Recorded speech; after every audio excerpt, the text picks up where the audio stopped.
লবর কিনবো আর 10 টাকা তোকে দিব। তো ওই পিকনিক খাবি যাও গেছে ভালো। তো সবাই আসি গেলি তো এবার পিকনিক যাবই। পিকনিক কাহা যাবো এবার? ভৈরবকুণ্ড যাব।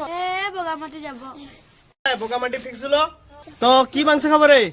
ব্রয়লার মাংস। বললাম নাইলে লগল খাবো। নাই ছাগলি খাবো। তোরা তো দেখি ছাগলি খাবো বলছে, ও ব্রয়লার খাবো বলছে, এই লোকাল খাবো বলছে, কোনটা খাবো রে? একটা কাম করছি, সব আধা আধা কেজি লে যাবো, হবে? ঠিক আছে, তো মুই বিলটা বানাচ্ছি এখন।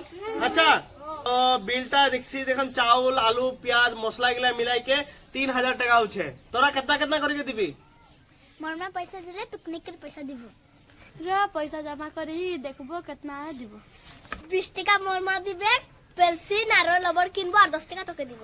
তোদের ভৈরবকুণ্ড যাবো বলছি, গাড়ি একটা ঠিক করলে 2000 টাকা লাগবে। মাংস কিনবো, ডালি আর ওইদিকে চাউল কিনলে মশলা কিনলে 1000 টাকা যাবে। 3000 টাকা তো ইহা দেখাচ্ছে। তুই দিবি কেতনা? ও দিবে 10 টাকা, ই দিবে 10 টাকা। পিকনিক খাবো আমাদের। যাও তোমার ওই পুতলা वाला কার্টুন যেরকম খেলি থাকি যে বাসন বাটি, ওই পিকনিক খাবি যাও গেছে ভালো।